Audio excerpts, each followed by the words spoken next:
Hi అండి. అందరికీ నమస్కారం. Welcome to my channel. ఈ వీడియోలో కోల్‌కతా ఘటనలో అంతు చిక్కని 9 ప్రశ్నలండి. సో, దాని గురించిన పూర్తి సమాచారం ఈ వీడియోలో తెలుసుకుందాము. వీడియోని ఎక్కడ గాని స్కిప్ చేయకుండా ఎండ్ వరకు చూడండి. అప్పుడే పూర్తి ఇన్ఫర్మేషన్ అర్థమవుతుంది. అలాగే వీడియో చూస్తున్న ప్రతి ఒక్కరు కూడా వీడియోకి ఒక లైక్ అయితే చేయండి. ఈ వీడియోని షేర్ చేయడానికి ప్రయత్నం చేయండి. అలాగే కొత్తగా మన ఛానల్ చూస్తున్నవారు దయచేసి మన ఛానల్ అయితే సబ్స్క్రైబ్ చేసుకోండి. దీని ద్వారా నేను చేసే ప్రతి ఒక్క వీడియో మీ వరకు రీచ్ అవుతుంది. ఇక మనం ఆలస్యం చేయకుండా వీడియోలోకైతే వెళ్ళిపోదాము. ఫ్రెండ్స్ ఇక విషయానికొచ్చినట్లయితే కోల్‌కతా ప్రభుత్వ హాస్పిటల్‌లో వైద్య విద్యార్థినిపై జరిగిన హత్య ఘటన దేశవ్యాప్తంగా సంచలనం సృష్టించిన సంగతి తెలిసిందే. బాధితురాలికి న్యాయం జరగాలని తీవ్రమైన నిరసనలు, ఆందోళనలు వ్యక్తమవుతున్నాయి. ఈ కేసును దేశ అత్యున్నత న్యాయస్థానం సుప్రీంకోర్టు సుమోటోగా తీసుకొని విచారణ చేపడుతోంది.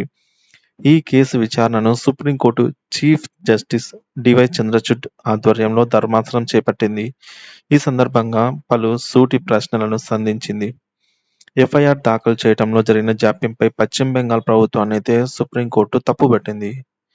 ఈ సందర్భంగా సీనియర్ న్యాయవాది కపిల్ సిబల్ సర్ది చెప్పే ప్రయత్నం చేయగా, సుప్రీంకోర్టు ప్రధాన న్యాయమూర్తి కలుగజేసుకొని వేసిన ప్రశ్నలకు ఆయన నోట మాట రాని పరిస్థితి. అదేంటి సింబల్ హత్యాచారం జరిగిన ఘటన తెల్లవారుజామున గుర్తించినట్లు తెలుస్తోంది. అలాంటిది ఈ ఉదంతంపై ఎఫ్ఐఆర్‌ను విద్యార్థిని మృతదేహం అంత్యక్రియలకు అప్పగించిన 3 గంటల తర్వాత అంటే రాత్రి 11:45 ఎఫ్ఐఆర్ నమోదు చేయవలసి వచ్చింది.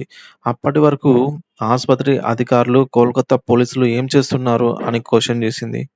మృతదేహాన్ని చూపించేందుకు బాధితురాలి తల్లిదండ్రులను గంటల పాటు వెయిట్ చేసేలా ఎందుకు చేశారు? దీన్ని మీరెలా సమర్థించుకుంటారు? అని సూటిగా అడగడంతో కపిల్ సిబల్ నోట మాట రాలేదు. కోల్‌కతాలోని ఆర్‌జీ కర్ వైద్య కళాశాలలో ఆస్పత్రిలో జరిగిన ఈ ఘటన అత్యంత పాశవికం, భయంకరమైనదిగా సుప్రీంకోర్టు అయితే పేర్కొంది. ఆ సమయంలో బెంగాల్ ప్రభుత్వం స్పందించిన తీరును తీవ్రంగా తప్పుబట్టింది. అంతేకాదు నేరం జరిగిన స్థలాన్ని సమీక్షించే విషయంలోనూ చోటు చేసుకున్న వైఫల్యాన్ని తప్పుబట్టింది. పోలీసు శాఖను ప్రశ్నించింది. వైద్య కళాశాల ప్రిన్సిపల్ వ్యవహరించిన తీరును కూడా తప్పుపడుతూ వైద్య సేవల రంగంలో పనిచేస్తున్న మహిళలు, యువ వైద్యులు, సిబ్బంది భద్రత విషయంలో సంస్థాగత లోపాలు ఉన్నాయనైతే ఆందోళన వ్యక్తం చేసింది సుప్రీంకోర్టు. ఈ నెల 22 లోపల కేసుకు సంబంధించి పూర్తి నివేదికను సమర్పించాలనైతే బెంగాల్ ప్రభుత్వాన్ని ధర్మాసనం ఆదేశించింది. సో, అసలు ఆ ఘటనలో ప్రధాన 9 ప్రశ్నలకు సమాధానాలైతే దొరకడం లేదు. అవేంటో ఇప్పుడు చూద్దాము. సెమినార్ హాల్‌లో ఆ రోజు అసలు ఏం జరిగింది అనేది ఇంతవరకు తెలీదు.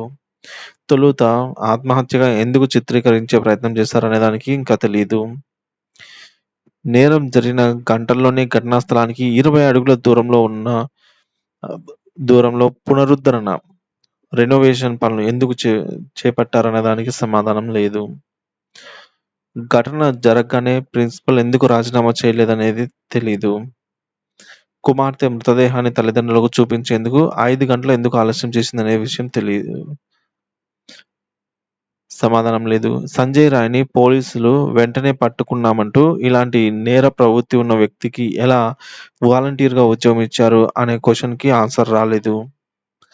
దుర్ఘటన జరిగిన 2 వారాల ముందే సంజయ్ రాయ్ మహిళా సిబ్బందితో దురుసుగా ప్రవర్తిస్తున్నారని ఆస్పత్రి జూనియర్ డాక్టర్లు చెప్తున్నారు. ఫిర్యాదు చేసిన చర్యలేవి అదే నిజమైతే సంజయ్ రాయ్ కంటే నిందితుడిపై చర్యలు తీసుకునే వారిదే అసలు బాధ్యత.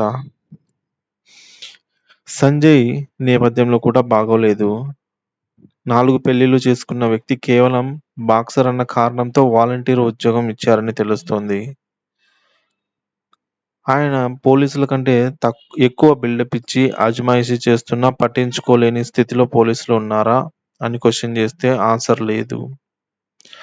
పోలీసులు కూడా సందీప్ ఘోష్‌కు ఒత్తాసు పలుకుతున్నారా అంటే ఆన్సర్ లేదు.